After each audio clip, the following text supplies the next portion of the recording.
Hi, I'm Farrell Fellows, and as many of you all know, I am a real estate broker in Dallas, Texas. And I want to talk about bogus appraisals. I don't know if this happens everywhere in the United States. I'm sure it does. But it definitely happens in Dallas. And I have seen a thing or two in my career as a broker, as a real estate agent, as an investor, as a buyer, and as a homeowner. And I want to educate people on what to do if you believe you have received a bogus appraisal. So first I want to explain what I mean by bogus appraisals. Well, I need to start all the way back to explaining the importance of an appraisal in the home buying process. So, whenever a buyer contracts a home to purchase and they use financing to purchase that home, the lender requires that an appraisal inspection is completed before the lender will approve the loan. The appraisal is typically the final step between a buyer going to closing on their property. That is for any type of property. It could be a single family home, an apartment building, a commercial property, or any other purchase that they want to make. The appraiser is essentially the gatekeeper between the buyer and the property that they want to buy. So it's very important that the appraisers are educated and are informed in order to make the best opinion of value for the appraisal, for the buyer to be able to qualify for the property. On the flip side, an appraisal is required for a seller to be able to sell their home at the value that they believe their home is worth. So if a seller decides that they would like to sell their property for $200,000, and then an appraiser comes and says the property is only worth $175,000, then the seller is limited to the value that the appraiser sets unless they find a buyer that's willing to pay cash for the property or for the difference. So the appraiser, as I've stated, is the gatekeeper to the real estate industry. Now, in my career as a real estate agent, it's unfortunate that I have never met a minority appraiser. This is not about to be a racial video, but I do need to make that point. Most of the appraisers that I've met have been white males, they've been white collar, and they do not live in the neighborhoods that they appraise. Now, why is that important? Well, the obvious. If you are the gatekeeper for buyers to qualify for homes, and you are the gatekeepers that dictate the value of properties, which ultimately dictates the value of neighborhoods, and you do not live in the neighborhood, nor do you frequent the neighborhood, nor do you visit the neighborhood, nor do you know anyone who lives in the neighborhood, then it's very likely that you will be unfamiliar with the development and the intricacies of a neighborhood to really be able to give a true opinion of value. So, this is where bogus appraisals come in. By bogus appraisal, I mean an appraisal that isn't worth the paper that it's written on. Appraisal is usually a report where the appraiser is given guidelines from their licensing board to follow, and they use those guidelines based on the location of the property or the condition of the property or the market factors that affect the neighborhood. And they also look at very general things like bedroom count and bathroom count. And some more subjective things that they may consider are condition or quality of construction materials.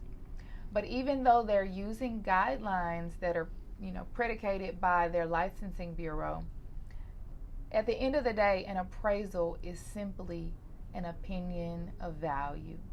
Keyword opinion, which means that the value of a neighborhood is at the mercy of someone's opinion. Now, there are things that the industry tries to do, like the lender cannot always use the same appraisal companies. So they can't buy appraisals. They can't buy the value that they want by giving business to the same company. So that's a good thing. There's other things such as the buyer cannot decide the appraiser. So the buyer can't buy the value that they want. But even with these controls in place, it still does nothing to assist in the problem of unqualified and unknowledgeable and out of touch appraisers. So if you have someone coming into a neighborhood that's 40 miles away from where they live, and even though they do this for a living, they don't shop at the grocery store there. They don't follow the city infrastructure changes there. They don't know the investors that are developing and flipping houses there. They really are not in touch with the market. Then it's easy for that person to miss things and leave money on the table and ultimately suppress the value in neighborhoods. And we tend to see this more in minority neighborhoods than anywhere else. I've seen it happen so many times. And so I want to make this video so that people will understand the importance of an appraisal. Number 2, the importance of checking your appraisal report. And number 3, the importance of contesting the value that someone has said your property is worth. Okay, so number 1, the importance of the appraisal is it means everything. Maybe for just one property owner, they will let value, they'll leave $10,000 or $20,000 on the table. Maybe for them, they just want to get a sale. So as long as the property appraises close enough to the value they want, they're willing to get the deal closed. Okay. But when you look at a community size effect of low appraisals, then you understand that if neighborhoods in certain parts of town receive higher appraisals than neighborhoods in predominantly minority areas, then you see over the days and the weeks and the months and the years and the decades a disparity in value between neighborhoods. Let's just use an example on the east side versus neighborhoods on the west side. Well, in Dallas, we would say neighborhoods north of Dallas seem to grow in value more quickly than neighborhoods south of Dallas, right? Well, that is not accidental. The reason why that happens is because the perceived value of homes south of Dallas is less than the perceived value of properties north of Dallas. Then over time, when real estate agents like myself go to sell properties and buyers say, I want to live in a neighborhood where the market is appreciating. I want to live in a neighborhood where the value is increasing the most. Then they tend to pick neighborhoods north of Dallas because the data is there to show the trend of increasing values in those particular neighborhoods. And the data is not there to show the value in the southern neighborhoods. And this is systemic racism that is stimulated by bad, bogus appraisals. And that is why I'm making this video today. Now I'm going to give you 2 examples. Some of this is malicious and some of it is not malicious. Some of it is an inherent bias of the appraiser, and some of it is just being out of touch and ignorance. And by ignorance, I'm not saying that to be condescending. The lack of information is ignorance. So I'll give you 2 personal scenarios. I'm an investor. I purchase properties in South Dallas. This is 1.5 miles from downtown Dallas. I can see the skyline from most of the properties that I purchase, or I'm a hop, skip, and a jump to the highway, and in 2 minutes, I'm in downtown Dallas. So this is the center of the city, like at the core of the city, essentially. But because of the neighborhood is predominantly minority, there's poverty, there's crime, and there's other things that an appraiser might view as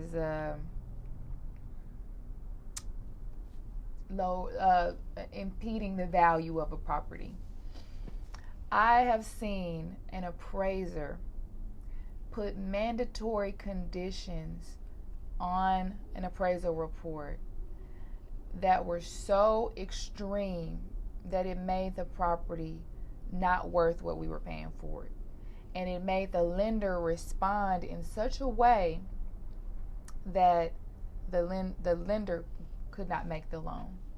So because of the location and the appraiser not believing that the home was worth anything, they maliciously created issues on the appraisal report so that the lender would not make the loan.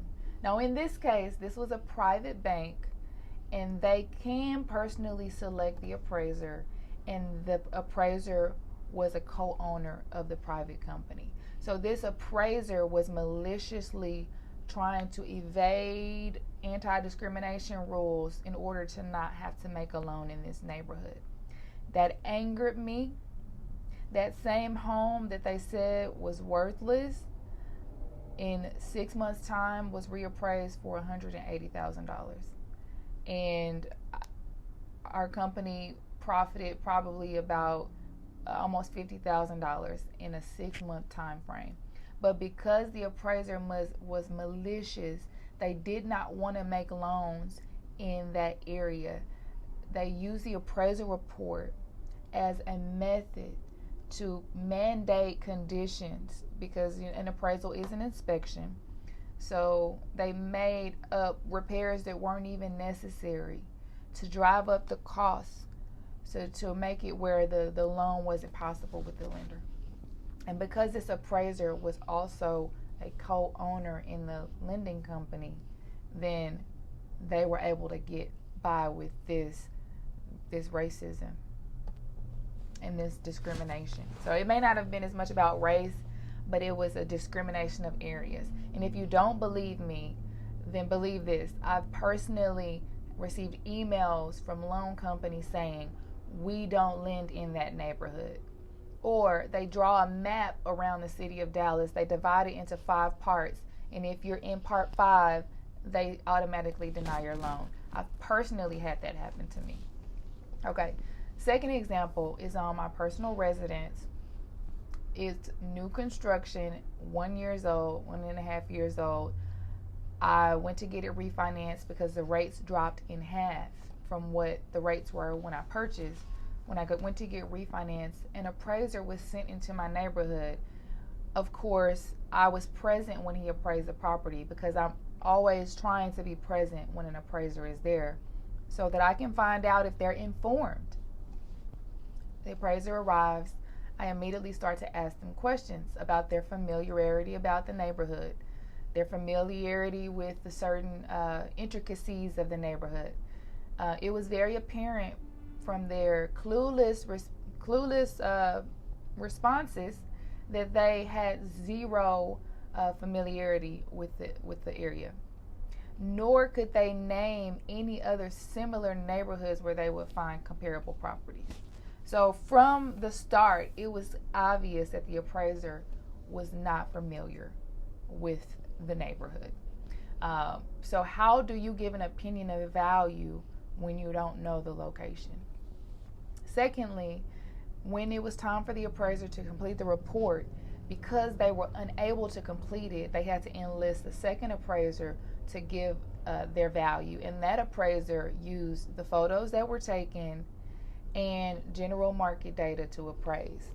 So they had to put their heads together to be able to give value.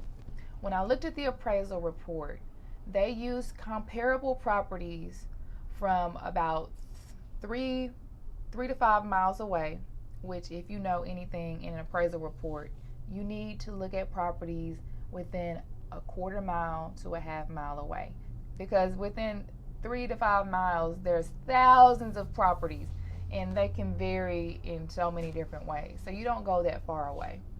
So they use properties very far away, and then because those properties were in a different location, they deducted almost $80,000 in value from my home due to location.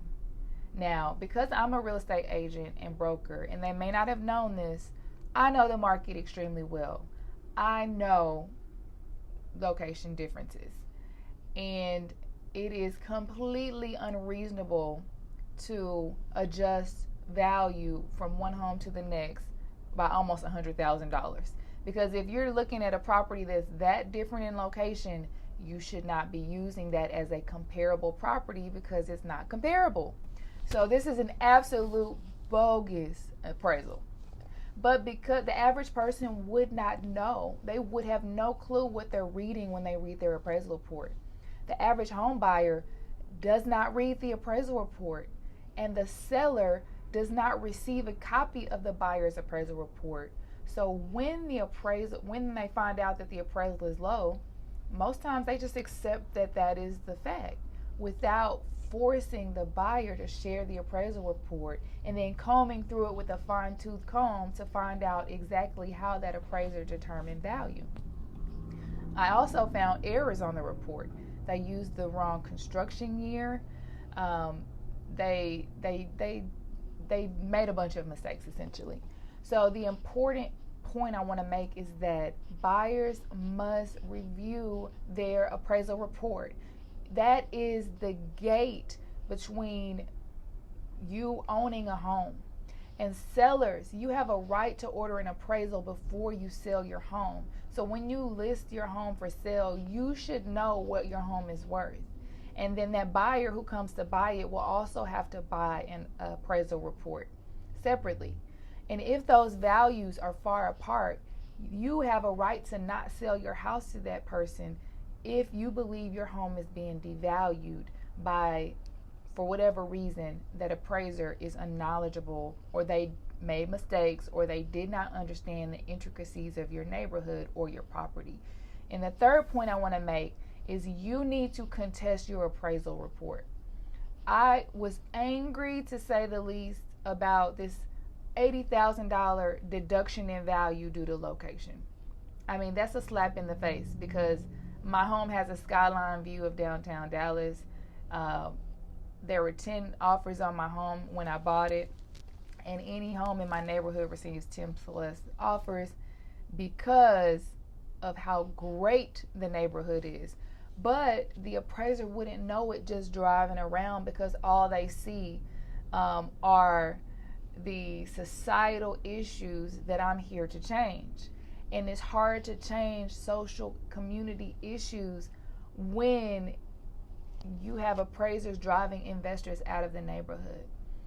And I've personally experienced it. And since my passion is to transform a community, how can I do that when the gatekeepers keep the gate shut on people like me? So I have to speak up. I have to make this video because you people who may be watching this all around the country may experience this frustration, and you just think that you're just upset, or you think that you are suspicious that something isn't right, but you don't have the knowledge to know what to do about it.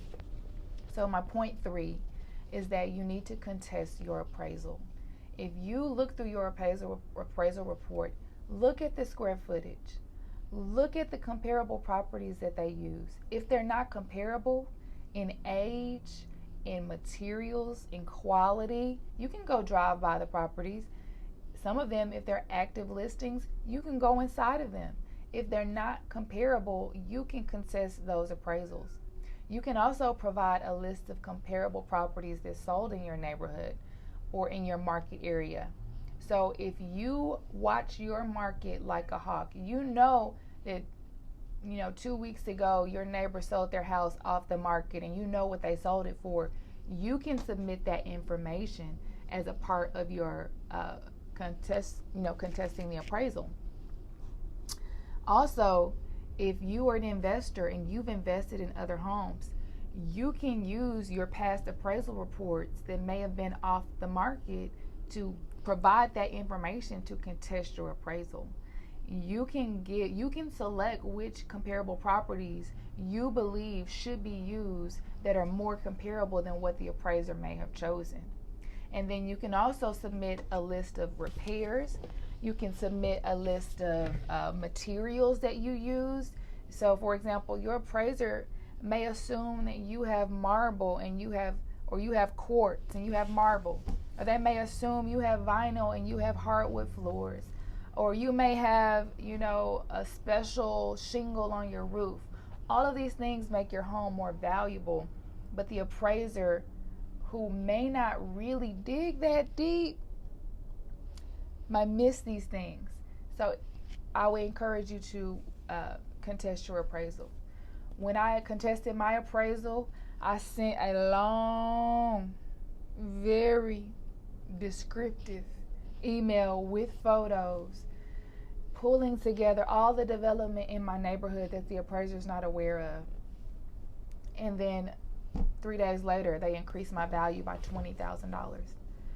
Well, to me, that's not an extreme amount, but it is an extreme amount, because for any other seller or owner who is selling their home, an extra $20,000 is paying a car off, or it's paying off a student loan, or it's $20,000 in equity that can be invested into a business, or it's cash in the bank.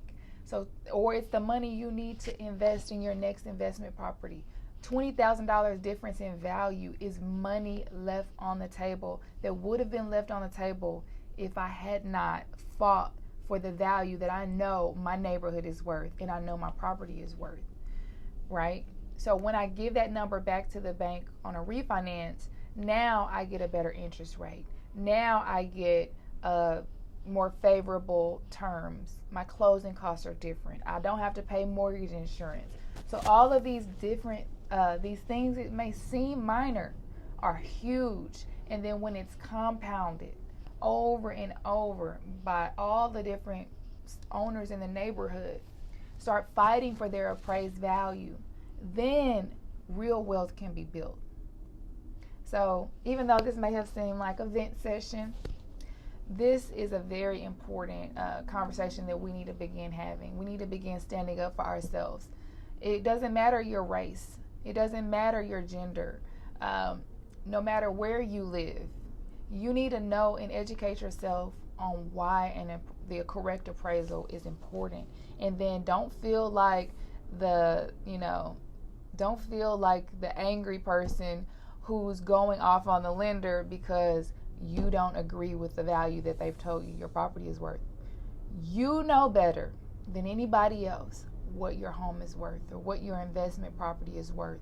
And do not sell your property unless you believe in your heart you are getting the value that your property is worth.